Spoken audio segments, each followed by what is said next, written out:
अस्सलाम वालेकुम, मैं हूं शाहजेब खानजादा। चेयरमैन पीटीआई ने अपनी हुकूमत गिरने को एक बैरूनी साजिश करार दिया था और दावा किया था कि अमेरिका ने पाकिस्तान में अपने हैंडलर्स के साथ मिलकर तहरीक इंसाफ की हुकूमत ख़त्म करने और मुझे वज़ारत उज़्मा से हटाने की साजिश की थी। इसी बुनियाद पर उन्होंने भरपूर मुहिम चलाई, एक भरपूर बयानिया बनाया, अपने मुखालिफिन पर सख्त तनकीद की, इल्ज़ामात लगाए, उन्हें मुल्क दुश्मन करार दिया और बार बार ये कहा कि अप्रैल 2022 में उनकी हुकूमत महज अदम एतमाद की बुनियाद पर नहीं बल्कि एक मुनज़्ज़म साजिश के तहत ख़त्म हुई थी। इस हवाले से वक्तन फ़वक्तन मुख्तलिफ हक़ाइक़ सामने आते रहे जो चेयरमैन पीटीआई के बयानिए को झूठा साबित करते रहे। फिर उन्होंने खुद अमरीकी साजिशी बयानिए पर यू टर्न ले लिया। एक के बाद एक मुबैन ऑडियो लीक्स आईं जिनसे यह साबित हो गया कि धमकिया में साइफर का मामला और उसकी बुनियाद पर साजिश का बयानिया सरीहन झूठ था। उन्हीं में से एक ऑडियो साबिक वज़ीर आज़म के उस वक्त के प्रिंसिपल सेक्रेटरी आज़म खान की थी, जिसमें वो कहते सुने जा सकते हैं कि इस इजलास के मिनट्स वो खुद तैयार करेंगे जिनमें अपनी मर्जी का तज्जिया किया जा सकता है। सितंबर 2022 में ये ऑडियो सामने आई और फिर इसके 9 माह बाद 15 जून 2023 को यह खबर आई कि आज़म खान इस्लामाबाद में अपने घर से एक मुलाकात के लिए निकले और फिर लापता हो गए हैं। 17 जून को थाना कोहसार में आज़म खान की गुमशुदगी की दरख्वास्त दी गई जिस पर पुलिस की जानिब से मुकदमा दर्ज किया गया था। और फिर आज एक माह से जायद लापता रहने के बाद अचानक आज़म खान से मंसूब एक और खबर सामने आ गई है जिसके मुताबिक आज़म खान ने साइफर से मुतालिक दफ़ा 164 के तहत मजिस्ट्रेट के सामने एतराफ़ी बयान रिकॉर्ड करा दिया है जिसमें साइफर को एक सोची समझी साजिश करार दिया है। आज़म खान से मंसूब बयान सामने आने के बाद आज ही FIA ने चेयरमैन PTI को साइफर के मामले पर 25 जुलाई को तलबी का नोटिस भी जारी कर दिया है। मगर आज़म खान से मंसूब बयान पर भी बहुत से सवाल उठ गए हैं, वो सवाल भी आपके सामने रखेंगे, मगर पहले उनसे मंसूब बयान की तफसीलात आपके सामने रखते हैं क्योंकि सिर्फ उनका 164 से मंसूब बयान की बात नहीं हो रही है बल्कि वज़ीर दाखिला राना सनाउल्लाह ने दावा किया है कि आज़म खान ने FIA को भी 161 के तहत कल बयान रिकॉर्ड कराया है। बहरहाल जो कॉपी सामने आई है और जो उनसे मंसूब की गई है उस बयान के मुताबिक 8 मार्च 2022 को सेक्रेटरी खारजा ने आज़म खान को बताया कि शाह महमूद कुरैशी पहले ही चेयरमैन PTI को साइफर से मुताल्लिक बता चुके थे और उसके अगले दिन चेयरमैन PTI ने तस्दीक भी कर दी थी। साइफर देखने के बाद चेयरमैन PTI नहायत पुरजोश थे और उन्होंने अमेरिका की जानिब से ऐसी जबान के इस्तेमाल को ब्लंडर करार दिया और कहा कि अब साइफर को एस्टैब्लिशमेंट और अपोजिशन के खिलाफ बयानिया बनाने के लिए इस्तेमाल किया जा सकता है। चेयरमैन PTI ने आज़म खान को यह भी बताया कि साइफर को अवाम की तवज्जो इस तरफ लाने के लिए इस्तेमाल किया जा सकता है कि अपोजिशन की तहरीक अदम एतमाद के पीछे बैरूनी क़ुव्वत मुलविस है। इसके बाद चेयरमैन PTI ने आज़म खान से साइफर मांगा जो उन्होंने चेयरमैन PTI को दे दिया। फिर साइफर की कॉपी चेयरमैन PTI ने अपने पास रख ली और अगले दिन यानी 10 मार्च 2022 को जब आज़म खान ने साइफर का पूछा तो चेयरमैन PTI ने कहा कि साइफर मुझसे कहीं खो गया है। आज़म खान के बयान के मुताबिक चेयरमैन PTI ने कहा कि वो साइफर को अवाम के सामने लाएंगे और ये बयानिया घड़कर विक्टिम कार्ड खेलेंगे कि मुकामी पार्टनर्स को साथ मिलाकर उनके खिलाफ एक बैरूनी साजिश की जा रही है। आज़म खान के मुताबिक जब तक वो प्रिंसिपल सेक्रेटरी रहे चेयरमैन PTI की जानिब से गुम किया गया साइफर मुतादिद दरख्वास्तों के बावजूद दफ्तर खारजा को वापस नहीं किया गया था। आज़म खान से मंसूब ये बयान सामने आने के बाद वफाकी वज़ीर दाखिला राना सनाउल्लाह ने न्यूज़ कॉन्फ्रेंस की और दावा किया कि आज़म खान ने दफ़ा 164 और 161 दोनों के तहत बयान रिकॉर्ड करवा दिया है। उनका बयान जो है वो सिर्फ दफ़ा 164 के तहत मजिस्ट्रेट के ही नहीं हुआ, उन्होंने ये बयान जो है वो दफ़ा 161 के तहत जो है वो जो उन्हें नोटिस जारी हुए थे FIA की तरफ से, पुलिस की तरफ से, वो बयान उन्हें वहाँ पे आके भी जो है वो रिकॉर्ड करवाया है जहाँ से मैंने ये पूरी इन्फॉर्मेशन हासिल की है। राना सनाउल्लाह ने यह भी कहा कि आज़म खान अपने घर में मौजूद हैं और कल से मौजूद हैं। आज़म खान का जो मंजर आम पे आना जो है वो उनका अपना फैसला है। अगर वो मंजर आम पे आए हैं तो वो अपने फैसले से मंजर आम पे आए हैं। अब भी अगर उन्होंने मंजर आम पे आना है तो अपनी मर्जी से आना है। मेरी इन्फॉर्मेशन के मुताबिक वो अपने घर में मौजूद हैं और कल से मौजूद हैं। ये उन्होंने अपने बयान में जो है वो इस चीज़ की पूरी वजाहत की है वो कहाँ पे रहे हैं इतने दिन, उन्होंने पब्लिकली जो है वो अपने आप को एक्सपोज क्यों नहीं किया। उन्होंने कहा है कि मैं अपने एक दोस्त के घर पे था और इस सूरत हाल में मैं अपने आप को एक्सपोज नहीं करना चाहता था। सूरत हाल को सोचने और समझने के बाद ये फैसला किया है। ये जो साजिश मुल्क के खिलाफ हुई इसका मैं हिस्सा तो नहीं था, लेकिन उस अमल में मेरी सरकारी हैसियत थी, उसकी वजह से मैं उस अमल में शामिल था जो कि मुझे शामिल नहीं होना चाहिए था। मुझे उसी वक्त जो है उस जिम्मेदारी से वो अलहदा हो जाना चाहिए था, लेकिन मैं ऐसा नहीं कर सका। मैं कमजोरी का मुर्तकब हुआ जिस पर मुझे अफसोस है, लेकिन उन्होंने कहा कि अब मैंने फैसला किया कि मैं पूरी तरह से जो है वो एक्सपोज करूं और अपने ज़मीर को जो है वो मुतमईन करूं। वज़ीर दाखिला ने मजीद कहा कि चेयरमैन पीटीआई को ऑफिशियल सीक्रेट एक्ट के तहत सजा होनी चाहिए और साइफर उनसे बरामद करवाया जाना चाहिए। एक सीक्रेट डॉक्यूमेंट को जो है वो एक्सपोज करना, उसे अपने ज़ाती मफादात के लिए इस्तेमाल करना, उससे मुल्की मफादात को मजरू करना और फिर उसको चुरा लेना, उसको अपने प्राइवेट पोजेशन में ले जाना, ये जो है ऑफिशियल सीक्रेट एक्ट के तहत बड़ा वाज़े जुर्म है, ये काबिल सज़ा है, इसकी सज़ा होनी चाहिए। और सबसे पहले तो ये है कि इससे ये वो बरामद होना चाहिए। आज़म खान को तो इसने कह दिया कि मुझसे गुम हो गया है, मेरी ये असेसमेंट है कि वो गुम नहीं हुआ, इसके पास है, अभी भी इसके पास है। उस वक्त के वज़ीर ख़ारजा जो हैं वो इसमें बिल्कुल पूरी तरह से मुलव्वस हैं। यानी हुकूमत आज़म खान के बयान के ऊपर एक पूरा बयानिया बना रही है, लेकिन आज़म खान की गुमशुदगी, वापसी और बयान से मुतालिक बहुत से सवालात भी मौजूद हैं। आज़म खान से मंसूब जो बयान सामने आया है, इस पर ना तो आज़म खान के दस्तखत हैं और ना ही मजिस्ट्रेट का नाम, दस्तखत या मोहर मौजूद है। कानून के मुताबिक दफ़ा 164 के बयान को कलमबंद करते वक्त मजिस्ट्रेट बयान देने वाले से पहले कुछ सवालात करता है और फिर बयान को बाकायदा कानूनी तौर पर रिकॉर्ड किया जाता है। लेकिन आज़म खान का जो बयान सामने आया है वो खुद आज़म खान की ज़ुबानी भी नहीं है, बल्कि एक तीसरे नामालूम शख्स की ज़ुबानी है जो बयान कर रहा है कि आज़म खान का ये कहना है। एक और दिलचस्प बात यह है कि बयान में कहीं कहीं दरमियान में गैर रस्मी कमेंट्स भी लिखे हुए हैं कि मज़ीद कौन से शवाहिद इस बयान को तक़वियत देते हैं या किसी नुक्ते को किस तरह इस्तेमाल किया जा सकता है। अब चूँकि बयान पर कोई नाम, दस्तखत, मोहर या तारीख मौजूद नहीं है, इसलिए ये भी मालूम नहीं है कि यह बयान कब, कहाँ और किसके सामने रिकॉर्ड करवाया गया है। ताहम वज़ीर आज़म के कोऑर्डिनेटर बराए मईशत और तवानाई बिलाल अज़हर कियानी ने तहरीक इंसाफ के रहनुमा हम्माद अज़हर को ट्विटर पर जवाब देते हुए बताया कि आज़म खान गायब नहीं है। कल यानी 18 जुलाई को आज़म खान इस्लामाबाद के कोहसार थाने में पेश हुए और इस्लामाबाद पुलिस को बयान दिया कि वो अपनी मर्जी से पेशावर में अपने दोस्त के पास छुपे हुए थे। आज़म खान की गुमशुदगी से मुताल्लिक FIR कोहसार थाने में आज़म खान की अपनी पेशी और दरख्वास्त पर कल मनसूख कर दी गई है। आज़म खान ने पुलिस को बताया कि वो पेशावर में रूपोश हो गए थे क्योंकि उनके पास मौजूद साइफर की कॉपी गुम हो गई थी। उन्होंने कहा कि वो डर के मारे छुप रहे थे क्योंकि वो कौमी सलामती के लिए साइफर की कॉपी के गायब होने के मुज़म्मरात से वाकिफ़ थे। उन्होंने ये सब पुलिस को रिकॉर्ड पर बयान किया है और इस दिन यानी 18 जुलाई को आज़म खान ने साइफर से मुतालिक अपना 164 का बयान first class magistrate industrial area Islamabad Uwaid Irshad Bhatti के पास रिकॉर्ड कराया है।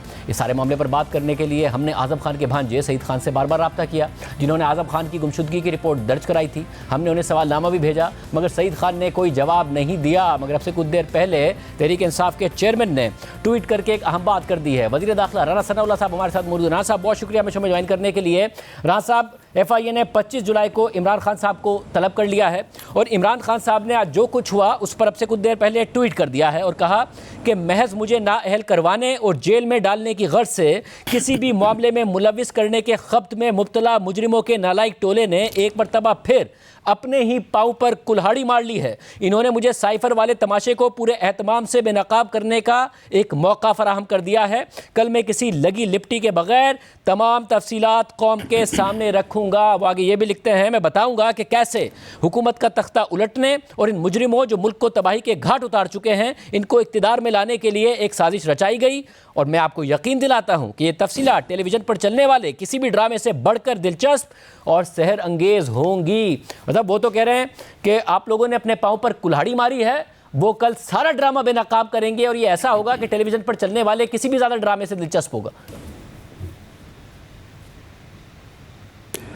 शाहजेब, ये एक चोर का जो है वो चोर का शोर मचाने वाला मामला है और ये एक मुजरम की अपने जुर्म को छुपाने के लिए जो है उसका वावीला है। आप मुझे बताएं कि कौन सा तख्ता इसका उल्टा गया। इसे मालूम नहीं है कि इसके ख़िलाफ़ जो है वो अदम एतमाद की तहरीक पेश हुई। उस अदम एतमाद की तहरीक को जो है वो इसने सबूताज करने के लिए जो है गैर आइनी जो है वो हथकंडे अपनाए। इसने डिप्टी स्पीकर से एक गैर आइनी जो है वो फ़ैसला करवाया। उसके बाद आइन को की ख़िलाफ़ वर्जी करते हुए इसने जो है वो असम्बली को जो है वो रिज़ॉल्व किया, जिसे बाद में सुप्रीम कोर्ट ने जो है वो बहाल किया। एग्जैक्टली रासनाल साहब, वो तो सुप्रीम कोर्ट उस अमल को एतमाद की तहरीक पास हुई है। सुप्रीम कोर्ट उस अमल को गैर आइनी कह चुकी है। इमरान खान साहब अपने बयानिए पर यू टर्न ले चुके हैं। अब अमेरिका पर साजिश का इल्ज़ाम वो नहीं लगाते हैं। इसे जनरल बाजवा और शहबाज शरीफ साहब की मिलीभगत करार देते हैं। हालिया इंटरव्यूज में भी वो यही बात कर रहे हैं, अमेरिका पर नहीं लगा रहे हैं, मगर अब वो ये ट्वीट करके कह रहे हैं कि कल मैं अब सारा ड्रामा बेनकाब कर दूंगा और आप लोगों ने अपने पांव पर कुल्हाड़ी मारी है। नहीं नहीं, मामला ये है कि ये खुद ड्रामा करेगा कल, और ये इस तरह के ड्रामे करने का जो है ना, ये बड़ा मास्टर है। और ये इसका ये कहना कि मेरा जो है वो तख्ता उल्टा गया, कौन सा इसका तख्ता उल्टा गया भाई? तुम्हारे खिलाफ अदम एतमाद की तहरीक जो है वो पास हुई है, पार्लियामेंट ने जो है वो तुम्हें तुम्हारे अहदे से जो है वो अलहदा किया है। तख्ता तुम्हारा कौन सा उल्टा गया है? और कौन सी साजिश? जो इत्तेहादी तुम्हारे साथ थे, जिन्होंने वोट देकर तुम्हें वज़ीर आज़म बनाया, उन्होंने बाकायदा पूरी दुनिया के सामने जो है वो तुम्हारे ख़िलाफ़, तुम्हारे रवैये के ख़िलाफ़, तुम्हारी जो है वो तुम्हारे तकब्बर के ख़िलाफ़, तुम्हारी करप्शन के ख़िलाफ़ जो है उन्होंने अपने वोट का इस्तेमाल किया और तुम्हें जो है वो प्राइम मिनिस्टर के अहदे से जो है वो अलहदा किया। और रही बात ये कि आज़म खान ने जो अपना बयान रिकॉर्ड करवाया है, तो उस बयान में उसने वाज़ेह तौर पे कहा है कि ये जो टर्माइल हुआ उसको अवॉइड किया जा सकता था, और इमरान खान ने इस यानी साइफ़र को जो है वो अपने ज़ाती गर्ज़ के लिए, अपने ज़ाती और सियासी मफाद के लिए जो है वो इस्तेमाल किया और कौमी मफाद को नुकसान पहुँचाया। और एक ऐसा डॉक्यूमेंट जो कि विदाउट ऑथराइजेशन जो है, जिसको पब्लिक नहीं किया जा सकता, उसको उसने न सिर्फ पब्लिक किया बल्कि बाद में ये बहाना बना के कि जी वो मुझसे मिस हो गया है, जबकि वो ख़ुद अपने बयान में जो है वो ये कह रहा है कि however in this particular case in this particular case Cyber was retained by PM Imran Khan with him on the pretext that it was missing this political turmoil and lawlessness could have been avoided if Imran Khan had not used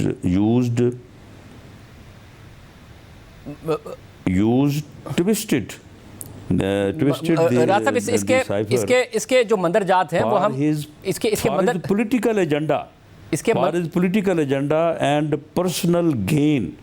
राज साहब, इसके मंदरजात हम और अभी आपके सामने आपने सुना, हमने उर्दू में मंदरजात बता दिए हैं आवाम को इसके, मगर मसला ये है जो बयान सामने आया है वो तो 164 के तहत तो ज़ाहिर है मजिस्ट्रेट के दस्तखत हों, इसके अलावा दीगर डॉक्यूमेंट्स हों, ये तो आज़म खान का बयान नहीं है, ये तो किसी ने कोट किया हुआ है आज़म खान को, जो सूरत हाल सामने आई है। तो 164 के तहत जो बयान हुआ है वो क्यों नहीं सामने आया है? वो आपने देखा? नहीं, ऐसा नहीं है। उसने एक बयान अपना दफ़ा 164 के तहत जो है वो बयान करवाया है अपना मजिस्ट्रेट के सामने, असिस्टेंट कमिश्नर के सामने, और उसमें उसने ये भी बताया है कि मैं जो है वो कहाँ पे रहा हूँ और मेरी इससे पहले जो है वो क्या पोजीशन थी। और उसने इस बात को वाज़ेह किया कि मुझे किसी ने अगवा नहीं किया, मैं अपनी मर्ज़ी से जो है वो इस परेशानी की वजह से कि जब मुझे नोटिस वगैरह आ रहे थे FIA की तरफ से, कुछ तकरीबन 6 नोटिस उनको, ये इंक्वायरी जो है वो इंक्वायरी नंबर जो है वो 111/, जो है वो 30/11/2022, ये फेडरल कैबिनेट की मंजूरी से ये इंक्वायरी जो है ये FIA ने शुरू की थी। तो उसने कहा कि मैं इस इंक्वायरी में जो है वो अपना बयान रिकॉर्ड करवाना चाहता हूँ। उसके बाद फिर वो FIA के ऑफिस में आए हैं, वहाँ पे आके उन्होंने ख़ुद अपना बयान जो है वो डिक्टेट करवाया है, उसको तहरीर में लाया गया है, उसके बाद उसने उसको पढ़ा है, पढ़ने के बाद नीचे अपने दस्तखत किए हैं। और ये FIA में भी तो खैर 161 का बयान उन्होंने कल ही रिकॉर्ड कराया जा सकता, 161 जारी नहीं किया जा सकता, और ना ही वो किसी से जो है वो मजिस्ट्रेट साहब की परमिशन या अथोराइजेशन के बगैर शेयर हो सकता है। लेकिन जो FIA को उन्होंने दफ़ा 161 का बयान करवाया है, वो बयान तो बिल्कुल वही बयान है जो उन्होंने दफ़ा 164 में करवाया, वही उन्होंने दफ़ा 161 में करवाया। और ये वही है जिसके मंदरजात सामने आए हैं। ये FIA का 161 वाला बयान है जिसको कोट किया हुआ है कि जी ये वो बता के गए हैं जी, और ये कल ही हुआ है। ये कल ही हुआ है। वो ख़ुद जो है वो कल गए हैं, उसके बाद कोई तीन बजे के करीब जो है वो गए हैं FIA के ऑफिस में। वहाँ पे जो जॉइंट इंक्वायरी टीम है उसके जो सरबराह हैं डायरेक्टर FIA, उसके सामने वो पेश हुए हैं। वहाँ पे जाकर उन्होंने बयान करवाया। उस बयान को उन्होंने ज़ब्त तहरीर में लाए हैं वो, और वो टाइप बयान है, उसके नीचे उन्होंने अपने दस्तखत किए हैं। और 164 के तहत बयान, और उसमें ये सारी चीज़ें कोई FIR थी, FIR के बाद चीज़ें उसमें दर्ज हैं। FIR के बाद 164 का बयान होता है ना राणा साहब? कोई FIR थी? नहीं, ये कोई सील FIR है आप लोगों के पास जो पब्लिक के सामने नहीं आई? नहीं, सुन लें, नहीं, दफ़ा 164 का बयान जो है, क्योंकि वो जो रिट की थी इन्होंने इस्लामाबाद हाई कोर्ट में, वो रिट जो है वो रेफ़र हुई थी थाना कोसार को। तो इन्होंने थाना कोसार में उस रिट के सिलसिले में जाके अपना बयान दिया कि मैं हाज़िर आया हूँ, मुझे किसी ने अगवा नहीं किया, मैं कोई मिसप्लेस नहीं था।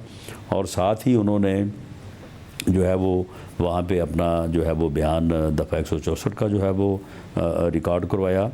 और उसके बाद फिर वो ख़ुद जो है वो FIA में जाके उन्होंने, क्योंकि इनको 6 नोटिस पहले जारी हुए थे और ये पहले बैरून मुल्क थे, उसके बाद ये वापस आए, 6 नोटिस इनको जारी हुए, लेकिन ये पेश नहीं हुए FIA के। ये इंक्वायरी नंबर जो है वो 111 है और ये 30/11/2022 को फेडरल कैबिनेट की ऑथराइजेशन से या डायरेक्शन से जो है ये FIA ने रजिस्टर्ड की थी। तो इंक्वायरी में जो है वो बयान जो है वो इल्ज़ाम अलह का जिसके ऊपर भी बयान हो सकता है, दफ़ा 164 का भी हो सकता है, एक शख्स दफ़ा 161 का भी हो सकता है। एक शख्स 1 महीने से ज़्यादा गायब है, अहले खाना को भी पता नहीं है, अहले खाना पुलिस स्टेशन भी जाते हैं, अहले खाना अदालत भी जाते हैं, उसके बाद वो शख्स अचानक सामने आता है। सामने आने के बाद पहले मजिस्ट्रेट के सामने बयान रिकॉर्ड करता है, अपनी ही जो FIR है अपनी गुमशुदगी की वो मनसूख कराता है, फिर FIA के पास जाता है 3 बजे। फिर इस वक्त आपकी तरफ से कहा गया कि वो अपने घर में मौजूद है। अब हम अहले खाना से रब्ता कर रहे हैं, जो पहले कहते थे कि वो गुमशुदा है और हमसे रब्ते में नहीं है, अब वो जवाब कोई नहीं दे रहे हैं। राणा साहब, इसको जो इसाक डार का हुदैबिया पेपर मिल्स में 164 का बयान था परवेज़ मुशर्रफ की हुकूमत में, उसी तरीके से याद रखा जाएगा या कुछ अलग होगा इसका मुस्तकबिल? नहीं, इसमें देखें जो भी एक बयान होता है वो सिर्फ बयान की हद तक बात नहीं रहती, कुछ सर्कमस्टांसेस भी होते हैं, कुछ जो है वो कोरैबोरेटिव एविडेंस होती है। आप मुझे बताएं कि ये साइफर वाली बात जो है ये सिर्फ इस बयान से जो है वो ये साबित होती है, बल्कि ये बयान जो है इससे पहले जो सबूत मौजूद हैं साइफर के मतलब जो एविडेंस जो है वो यानी इररिफ्यूटेबल जो अपना एविडेंस मौजूद है, उसमें वो इनकी ऑडियो मौजूद है, दूसरे लोगों के बयान मौजूद हैं जिनकी आज तक कोई तरदीद जो है वो नहीं कर सका। तो उनको जो है ये इंडोर्स करता है, ये बयान उनको स्ट्रेंथन करता है। तो ये तो ऐसा तो नहीं है कि जी बस इस बयान के अलावा तो कोई इससे मुतल्लिका मामला नहीं है। तो ये बयान जो है, ये इस बयान ने उस पूरी कहानी को जो है वो जिस तरह से वो कहानी सामने आई, जिस तरह से इमरान खान का बयान सामने आया, दूसरे लोगों के बयान सामने आए, जिस तरह से उसने कहा कि मैं जो है वो इसके साथ जो है मैं खेलूँगा, अब हम खेलेंगे, मीटिंग बुलाई गई। ये बयान इससे पहले जो सेक्रेटरी खारजा हैं उनका भी बयान जो है वो इस बारे में मौजूद है। तो इसने कोरॉबोरेट किया है, इसने उस सारी सूरत हाल को जो है वो साबित किया है। अगर तो बाकी मुतादिद रहनुमा थे, ऐसा तो नहीं है कि ये ऑल अलोन एक एविडेंस है। मुतादिद रहनुमा जो सामने आए, प्रेस कॉन्फ्रेंस की, उसके बाद घर चले गए, ये घर चले गए और 2 बयान रिकॉर्ड कराए, क्या मीडिया पे आने को तैयार नहीं थे ये कि अपना बयान और अपनी ये सारी बातें खुद मीडिया पर आकर अपनी ज़बानी कहते? नहीं, वो मीडिया पे ना इससे पहले आने को तैयार थे, ना वो कल आने को तैयार थे, ना वो आज आने को तैयार हैं। और आज़म खान साहब जो हैं वो कोई अनपढ़ आदमी या कोई वो बच्चे तो नहीं हैं, ही इज़ ए सीजनड अपना इंसान है, पढ़े लिखे हैं, ऑफिसर हैं, बड़ी आला पोजीशन पे रहे हैं, उन्हें हर चीज़ मालूम है कि दफ़ा 164 का बयान जो है वो क्या होता है। बाकायदा उसमें जो मजिस्ट्रेट ने उनसे क्वेश्चंस किए जो दफ़ा 164 के बयान की जो कंडीशंस हैं, तो उन सब को उन्होंने जो है वो आंसर किया। उन्होंने कहा कि मैं बकायमी होशो हवास जो है वो मैं ये अपना बयान रिकॉर्ड करवा रहा हूँ। मुझे ये भी मालूम है कि ये बयान जो है वो मेरे ख़िलाफ़ जो है वो इस्तेमाल हो सकता है, लेकिन इसके बावजूद ये सच है और मैं इसको जो है वो रिकॉर्ड करवाना चाहता हूँ। मैं वॉलंटरीली जो है वो थाने में आया हूँ और मैं ये बता रहा हूँ कि मुझे किसी ने अगवा नहीं किया, मैं I was not missing person. जो बयान के हकाइक हैं उस पर सवाल नहीं उठा रहा हूँ, क्योंकि ज़ाहिर है उसके हवाले से बहुत सारे हकाइक, बहुत सारी ऑडियो लीक सामने आ चुकी हैं। खुद आज़म खान साहब की ऑडियो लीक सामने आ चुकी हैं, खुद इमरान खान साहब अपने बयानी पे यू टर्न ले चुके हैं। मगर जो आप कह रहे हैं वॉलंटियर उन्होंने किया है, इस पर ज़रूर सवाल उठा रहा हूँ कि आप कह रहे हैं कि बड़े पढ़े लिखे आदमी हैं, ज़ाहिर हैं, चीफ सेक्रेटरी खैबर पख्तूनख्वा रहे, फिर वज़ीर आज़म के प्रिंसिपल सेक्रेटरी रहे, एक ताकतवर शख्सियत थे। वो शख्सियत देख रही है पाकिस्तान में क्या हो रहा है, मगर मुल्क से वापस आते हैं, उसके बाद उन्हें 6 नोटिस सर्व हुए हैं, जवाब नहीं देते हैं, फिर गायब हो जाते हैं, अपने घर वालों से भी रब्ता नहीं करते हैं, फिर अचानक आते हैं 164 161 का बयान रिकॉर्ड करा देते हैं। उनका एक्सपीरियंस देखते हुए, उनका तजर्बा देखते हुए ये सब नॉर्मल लग रहा है आपको कि ये हो गया और ये हिस्ट्री में भी ऐसे याद रखा जाएगा कि बिल्कुल जेन्युइनली हुआ था, ना कि तारीख में ये उसका वही हाल होगा जो कि आप लोगों के केसेस का हुआ? नहीं, देखें शाहजेब, आपकी सारी इस जो आपने ये बात की है उसमें बुनियाद ये है कि जी वो अपने उनके घर वालों से वो रब्ता नहीं था। तो ये आप किस तरह से कह सकते हैं कि उनका अपने घर वालों से रब्ता नहीं था? उनका अपने घर वालों से रब्ता था।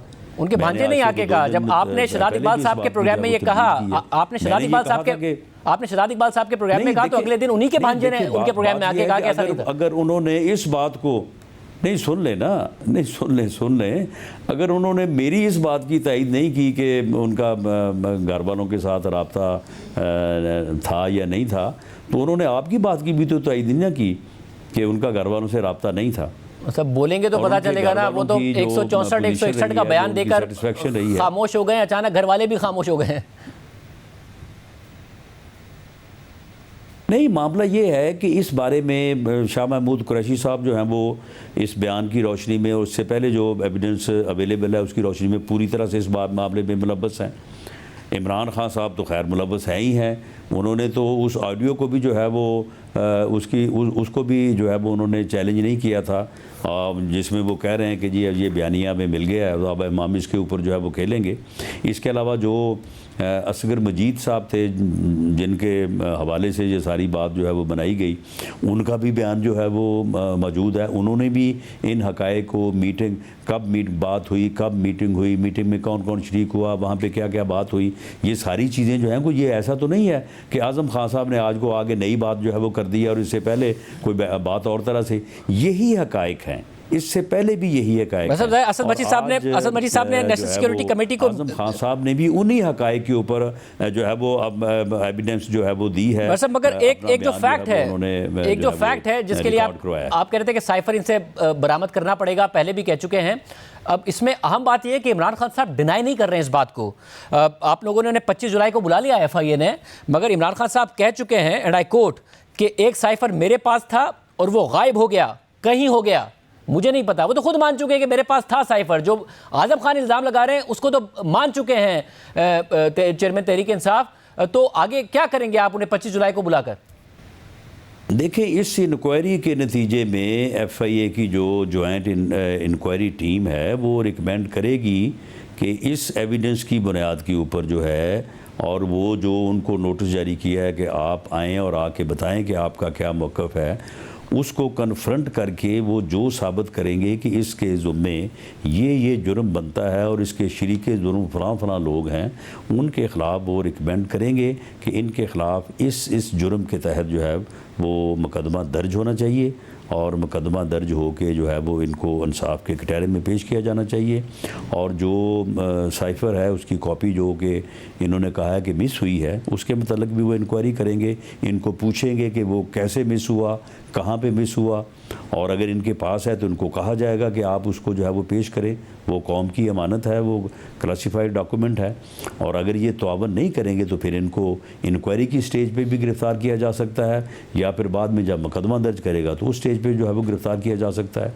इनको अदालत के कटहरे में, इंसाफ के कटहरे में ला के, तो फिर अगर ये चीज़ साबित होती है तो ये एक बड़ा जुर्म है, उसमें इनको सज़ा हो सकती है। बहुत शुक्रिया वज़ीर दाखिला हसन अल्लाह साहब हमारे साथ मौजूद थे। वो बता रहे थे मामला कैसे आगे बढ़ेंगे। तहरीक इंसाफ फिर एक दफ़ा फिर सुप्रीम कोर्ट से मुतालबा कर रही है कि इस मामले की तहकीकात कराए, मगर सुप्रीम कोर्ट तो पहले ही बहुत कुछ बता चुकी है। वो भी आपके सामने रख देंगे ब्रेक के बाद। एक तरफ साइफर के मामले पर एफआईए ने चेयरमैन पीटीआई को 25 जुलाई को तलब कर लिया है, तो अब से कुछ देर पहले खबर आई है कि असद उमर और शाह महमूद कुरैशी को भी 24 जुलाई को तलब कर लिया गया है। जबकि तहरीक इंसाफ आजम खान से मंसूब बयान सामने आने के बाद एक बार फिर सुप्रीम कोर्ट से साइफर के मामले पर तहकीकात का मुतालबा कर रही है। मगर दिलचस्प बात यह है कि साइफर आने के बाद चेयरमैन पीटीआई वजीर आजम रहे, मगर उन्होंने खुद तहकीकात नहीं कराई और फिर सुप्रीम कोर्ट भी अपने फैसले में राय दे चुकी है। इसका पस मंजर आपको बताते हैं। जब चेयरमैन पीटीआई को नजर आया कि वो तहरीक अदम एतमाद से नहीं बच सकते, तो उन्होंने खत लहराकर अमेरिका पर अपनी हुकूमत गिराने का इल्ज़ाम लगा दिया और फिर तहरीक इंसाफ अपोजिशन की तहरीक अदम एतमाद के खिलाफ साइफर को अपना मास्टर स्ट्रोक करार देती रही और तहरीक अदम एतमाद पर कौमी असम्बली में वोटिंग ही नहीं होने दी और उनकी जमात के डिप्टी स्पीकर कासिम सूरी ने इस खत की बुनियाद पर रूलिंग दे दी और तहरीक अदम एतमाद ही मुस्तरद कर दी। वज़ीर-ए-आज़म पाकिस्तान के खिलाफ अपोजिशन ने अदम एतमाद की तहरीक 8 मार्च 2022 को पेश की थी। अदम एतमाद की तहरीक का आइन, कानून और रूल्स के मुताबिक होना जरूरी है। किसी गैर मुल्की ताकत को यह हक नहीं कि वो साजिश के तहत पाकिस्तान के अवाम की मुंतखब हुकूमत को गिराए। वजीर कानून ने जो नुकात उठाए हैं वो दुरुस्त है, वैलिड है, लिहाजा मैं रूलिंग देता हूँ कि अदम एतमाद की करारदाद आइन और कौमी मुख्तारी व आज़ादी से मुनाफी है और रूल्स और ज़ाब्ते के खिलाफ है। ये करारदाद में मुस्तरद डिसअलाउ करने की रूलिंग देता हूँ। ईवान की कार्रवाई रोक की जाती है। फरमान में इस्लामी जमहूरिया पाकिस्तान के दस्तूर के आर्टिकल 54 की शिक 3 के तहत तजवीज़ करदा इख्तियारात को बरबेकार लाते हुए कौमी असम्बली का जुमा 25 मार्च 2022 को तलब करदा इजलास इसके काम के इख्तिताम पर बाज़रिया हाज़िर बर्खास्त करता हूँ। हज़रत कैसर, स्पीकर, कौमी असम्बली। वज़ीर कानून फवाद चौधरी ने मामला उठाया, डिप्टी स्पीकर कासिम सूरी ने रूलिंग दे दी और तहरीक अदम एतमाद ही मुस्तरद कर दी। मगर दिलचस्प बात यह थी कि जिस खत की बुनियाद पर रूलिंग देकर इस मुल्क की कौमी असम्बली ही तहलील कर दी गई थी, जिसे बाद में सुप्रीम कोर्ट ने बहाल किया था, कासिम सूरी ने उस वक्त वो खत देखा ही नहीं था, बल्कि कासिम सूरी ने यह खत 9 अप्रैल 2022 को स्पीकर असद कैसर के इस्तीफे के बाद देखा था और 12 अप्रैल 2022 को यह बात उन्होंने खुद बताई। बहरहाल जब चेयरमैन पीटीआई खुद वजीर आजम थे तो उन्होंने इस हवाले से कोई तहकीकात नहीं कराई, मगर आज फिर तहरीक इंसाफ सुप्रीम कोर्ट से तहकीकात कराने का मुतालबा कर रही है। हालांकि सुप्रीम कोर्ट साइफर की बुनियाद पर डिप्टी स्पीकर कासिम सूरी की तरफ से तहरीक अदम एतमाद को मुस्तरद करने और फिर वजीर आजम चेयरमैन पीटीआई की एडवाइस पर सदर डॉक्टर आरिफ अलवी की तरफ से असम्बली तहलील करने पर अपना फैसला दे चुकी है और इस पूरे अमल को गैर आइनी करार देते हुए साइफर और साजिशी बयानिए पर भी अपनी राय दे चुकी है। सुप्रीम कोर्ट के 5 रुकनी बेंच ने मुत्तफिका फैसला जारी किया था, जिसमें chief justice Umar Ata Bandial, justice Ijazul Ahsan, justice Munib Akhtar, justice Mazhar Alam Miankhel और जस्टिस जमाल बंदू खेल शामिल थे। सुप्रीम कोर्ट ने अपने फैसले में लिखा कि एक अहम मसला जिस पर हुकूमती वकला ने अपने दलाइल दिए वो साइफर का पैगाम था, जो कि एक पाकिस्तानी सफीर की तरफ से 7 मार्च को वजारत खारजा को भेजा गया। साबिक हुकूमत के वकला के मुताबिक साइफर से यह साबित हुआ कि वजीर आजम के खिलाफ तहरीक अदम एतमाद बैरूनी रियासत के कहने पर लाई गई। यहाँ इस बात को नोट किया जाता है कि समाअत के दौरान वकला की तरफ से अदालत को यह साइफर नहीं दिखाया गया, बल्कि इसका कुछ हिस्सा डिप्टी स्पीकर की रूलिंग की हिमायत में जाहिर किया गया था। हमारे सामने हुकूमत के वकला ने यह दलाइल दिए कि साइफर ने संगीन नेशनल सिक्योरिटी के खदशात उठा दिए हैं और यह एक हतमी सबूत है कि बैरूनी अनासिर पाकिस्तान में कुछ लोगों के साथ मिलकर रजीम चेंज के जरिए पाकिस्तान की सालमियत और खुद मुख्तारी को मजरू कर रहे हैं और डिप्टी स्पीकर ने अपनी दानिश में साइफर के मवाद का इल्म रखते हुए एक गैर आइनी तहरीक अदम एतमाद को मुस्तरद करके कौमी सलामती के बहरान को टाल दिया। इसलिए इसी कौमी सलामती के दिफा में हुकूमती वकला ने सख्ती से यह दलाइल दिए कि डिप्टी स्पीकर की रूलिंग के मामले में अदालत मुदाखलत ही ना करे, जिसके बाद अदालत ने अपने फैसले में लिखा कि हम यहाँ तक तो इस बात से इत्तफाक करते हैं कि अदालत के पास नेशनल सिक्योरिटी से मुतालिक हुकूमती फैसलों पर एक महदूद दायरा कार है, लेकिन हम हुकूमती वकील की दीगर बातों में ज्यादा वजन नहीं देखते। अदालती फैसले के मुताबिक जब हुकूमत ने कौमी सलामती को अपने उस फैसले को बरकरार रखने के लिए एक दिफा के तौर पर पेश किया जो बादी नज़र में एक गैर आइनी फैसला था, तो हुकूमत पाबंद है कि वो अपने इस दिफा की हकीकत को साबित करे और ऐसा करने के लिए हुकूमत को सबूत पेश करने होंगे ताकि वो कानूनी जांच पड़ताल से बच सके। यह मामला था जो कि अदालत ने तहरीक इंसाफ की हुकूमत पर उठाया। अदालत ने आगे लिखा कि लेकिन यहाँ हुकूमत ने कौमी सलामती और बैरूनी मुदाखलत के दावे के दिफा का सारा केस सिर्फ साइफर पर रख दिया, जिसका मवाद ना हमें दिखाया गया और ना ही कौमी असम्बली के अराकीन को, जिन पर इल्ज़ाम है कि वो इस बैरूनी साजिश में मुलविस थे। ना ही कोई दीगर सबूत हमारे सामने या कौमी असम्बली के सामने रखे गए, ना ही कौमी असम्बली के अराकीन के नाम की तफसीलात दी गई जिन पर साजिश और दीगर अराकीन या सियासी जमातों को तहरीक अदम एतमाद के हक में वोट देने के लिए मुबैना लालच या जबर इस्तेमाल करने का इल्ज़ाम है। अदालती फैसले के मुताबिक डिप्टी स्पीकर ने अपोजिशन जमातों के अराकीन से मुतालिक जो तासुर दिया था कि वो वज़ीर आज़म के खिलाफ साजिश में मुलविस हैं और इस हवाले से उन्होंने जो तफसीली वजूहात बताई थी उनमें इबहाम है। डिप्टी स्पीकर की तफसीली वजूहात में इस बात का एतराफ़ किया गया था कि अपोजिशन रहनुमाओं के खिलाफ इल्ज़ामात को तहकीकात की ज़रूरत है और डिप्टी स्पीकर की इस ऑब्जर्वेशन से इस बात का एतराफ़ होता है कि जो मवाद उन्हें दिखाया गया था वो या तो ना मुकम्मल था या नाकाफ़ी था। ये बात इस चीज़ से भी जाहिर होती है कि डिप्टी स्पीकर ने तहरीक अदम एतमाद से मुतालिक मुख्तलिफ तारीखों का हवाला तो दिया लेकिन पाकिस्तान से किसी शख्स का नाम नहीं लिया जो इस मुबैना साजिश में मुलविस थे। और मुमकिन है कि यही वजह हो कि डिप्टी स्पीकर ने इस हवाले से जामे तहकीकात की सिफारिश की ताकि वज़ीर आज़म और वज़ीर कानून के इस मौक़िफ़ की तस्दीक हो सके कि हुकूमत के खिलाफ अपोजिशन जमातों की मदद से बैरूनी साजिश चल रही थी। लेकिन 7 मार्च 2022 को साइफर मिलने के बावजूद इसमें मौजूद मालूमात की हुकूमत ने तहकीकात नहीं करवाई और ना ही 28 मार्च और 31 मार्च को होने वाले कौमी असम्बली के इजलास में इसके मवाद की तरफ इशारा किया गया और ना ही अपोजिशन जमातों के खिलाफ लगाए जाने वाले इल्ज़ामात उनके सामने रखे गए। और ये सिर्फ उस वक्त हुआ जब 3 अप्रैल को तहरीक अदम एतमाद ऑर्डर ऑफ द डे के मुताबिक वोटिंग के लिए असम्बली में फिक्स हुई तो वज़ीर कानून फवाद चौधरी ने पहली दफ़ा ये मामला कौमी असम्बली में उठा दिया और डिप्टी स्पीकर से कहा गया कि वो तहरीक अदम एतमाद की आईनी हैसियत पर फैसला कर दें। अदालती फैसला के मुताबिक 2 अप्रैल को वज़ीर कानून फवाद चौधरी ने बयान दिया कि काबीना ने इस हवाले से कमीशन कायम करने की मंजूरी दी है ताकि मुबैना बैरूनी साजिश की तहकीकात करवाई जाए और हुकूमत का यह फैसला खुद बादी नज़र में मौजूदा सबूत के नाकाफ़ी होने की तरफ इशारा करता है। इसलिए नाकाफ़ी मवाद की वजह से हम इस इस्तदा को मंजूर करने और उसके मेरिट पर फाइंडिंग जारी करने से कासिर हैं। अदालती फैसले के मुताबिक मुदाखलत से मुतालिक जो वाहिद मालूमात हमारे सामने मौजूद हैं वो डिप्टी स्पीकर की राय है कि एक बैरूनी रियासत पाकिस्तान की सालमियत के खिलाफ साजिश कर रही है, लेकिन ना ही डिप्टी स्पीकर की रूलिंग और ना ही उनके तफसीली वजूहात ये दावा करते हैं कि साइफर से यह जाहिर होता है कि अपोजिशन जमातों के किसी भी रुकन ने वज़ीर आज़म और उसकी हुकूमत को घर भेजने के लिए किसी बैरूनी रियासत से राब्ता किया था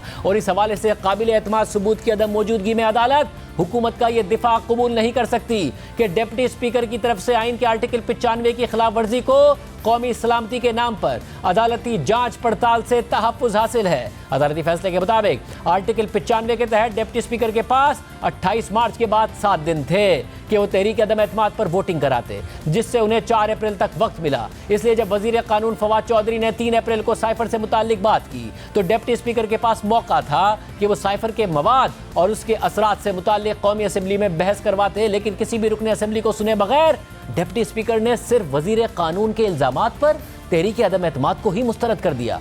और ऐसा करते वक्त डिप्टी स्पीकर ने न सिर्फ आर्टिकल 95 की शिकों को नज़रअंदाज किया बल्कि आर्टिकल 5 से मुताल्लिक भी रूलिंग दी जो उनके दायरा कार से ही बाहर था। और ये बात इस मामले से अलग है कि अपोजिशन जमातों के उन अराकीन को सुना ही नहीं गया जिन पर रियासत से गद्दारी के इल्ज़ामात लगाए गए थे।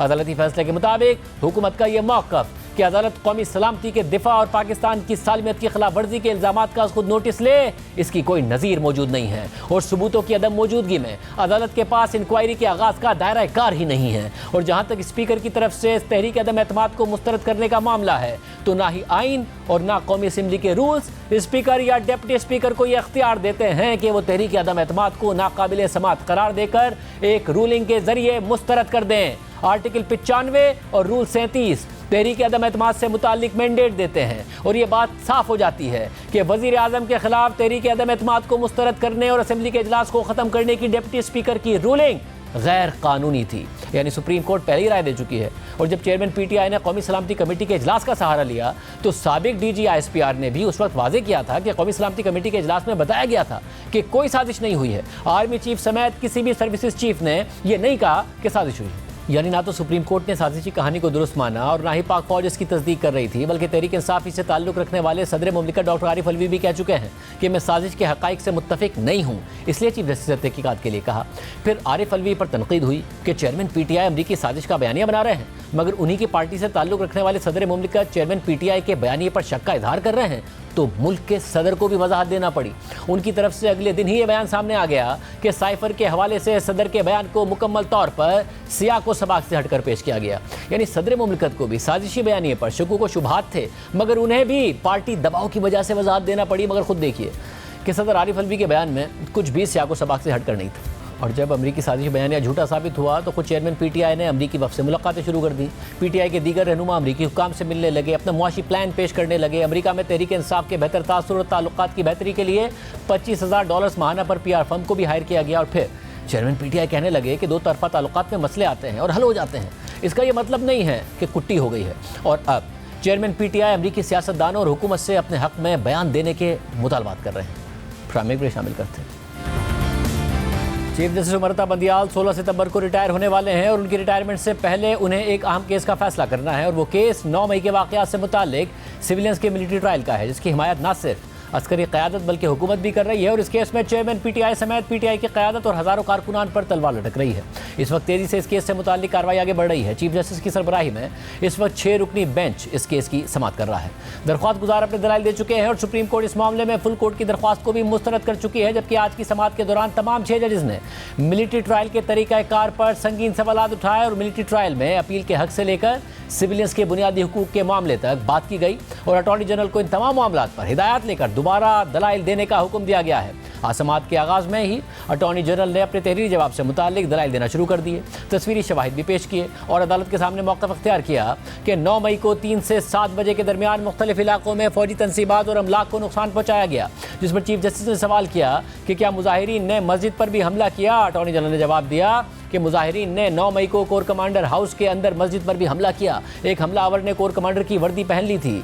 फौजी अफसरान पुलिस की तरह मुजाहिरीन से लड़ने के लिए ट्रेन नहीं होते। जिस पर चीफ जस्टिस ने सवाल किया कि क्या आप ये कह रहे हैं कि फ़ौजी सिर्फ गोली चलाना जानते हैं। अटॉर्नी जनरल ने जवाब दिया कि फ़ौजी अफसरान को इस तरह के जत्थों को मुंतशिर करना नहीं सिखाया जाता। तस्वीर दिखाने का मकसद ये है कि एक वाक़या नहीं था। 9 और 10 मई को सोचे समझे मंसूबे के तहत हमले किए गए। रावलपिंडी बार केस में सिविल नोयत के जराइम को आर्मी एक्ट में ले जाया गया था, जिस पर 6 रुकनी बेंच के रुकन जस्टिस मज़ाहिर अकबर नकवी ने रिमार्क्स दिए कि उस वक्त हालात मुख्तलिफ थे। मिलिट्री एक्ट के तहत ट्रायल के लिए आईनी तरमीम की गई थी। अटॉर्नी जनरल ने जवाब देते हुए कहा कि 9 मई के वाक़यात में जिन जराइम के तहत चार्ज लगाया गया ये आर्मी एक्ट में आते हैं। जिस पर जस्टिस मज़ाहिर अकबर नकवी ने रिमार्क्स दिए कि जिन अफराद का आप ट्रायल करना चाह रहे हैं वो सिविलियंस हैं। क्या आर्टिकल 175 की शिक 2 को मद्देनजर रखे बगैर सिविलियंस का ट्रायल हो सकता है। तो अटॉर्नी जनरल को मुखातिब करते हुए चीफ जस्टिस ने मजीद रिमार्क्स दिए कि दरख्वास्त गुजार ये नहीं कह रहे हैं कि इन अफराद को रिहा कर दें और सज़ा ना दी जाए, सिर्फ ये बता दें कि कैसे इन अफराद का केस गैर जानिबदारी से देखा जाएगा, कौन सी दफ़ात लगाई गई हैं। इस पर अटॉर्नी जनरल ने जवाब दिया कि मुल्जिमान के जराइम सिविल नोयत के नहीं हैं। मुल्जिमान पर दफ़ा 302 का इतलाक भी किया गया है।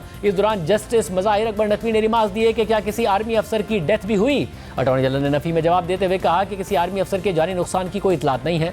तो जिस पर जस्टिस मज़ाहिर अकबर नकवी ने रिमार्क्स दिए कि जब किसी आर्मी अफसर की डेथ नहीं हुई तो दफ़ा 302 कैसे लगा दी गई। अटॉर्नी जनरल ने जवाब दिया ये दलाइल हिदायत पर नहीं दे रहा। जिस पर चीफ जस्टिस ने रिमार्क्स दिए कि बेहतर होगा इस मामले पर आप हिदायत ले लें। इस दौरान एक बार फिर जस्टिस मज़ाहिर अकबर नकवी ने सवाल करते हुए कहा कि सवाल यह है कि सिविलियंस को आर्मी एक्ट के दायरे में लाएंगे कैसे। अटॉर्नी जनरल ने जवाब दिया कि कल भी अर्ज की थी कि आर्टिकल 175(3) कहता है कि एग्जीक्यूटिव और अदलिया अलग अलग हैं। इस दौरान चीफ जस्टिस ने रिमार्क्स दिए कि 9 मई के हक़ाइक़ के बाद ये बताएं कि कैसे ट्रायल मुनसिफाना होंगे। अगर रावलपिंडी बार केस में फौजी अदालतों के फैसले के खिलाफ अपील का हक था तो ट्रायल के खिलाफ अपील का हक क्यों नहीं हो सकता। मुझे नहीं याद कि इस तरह के हमले कभी पहले फौजी तनसीबात पर हुए हों। बिलाशुबा 9 मई को होने वाले हमले बहुत संगीन नोयत के हैं। गिरफ्तार अफराद ट्रायल में जाने को तैयार हैं, लेकिन ट्रायल मुनसिफाना होना चाहिए। अटॉर्नी जनरल ने कहा कि अगर तमाम जजेस अपील के हक की बात कर रहे हैं तो अदालत ऑर्डर कर दे।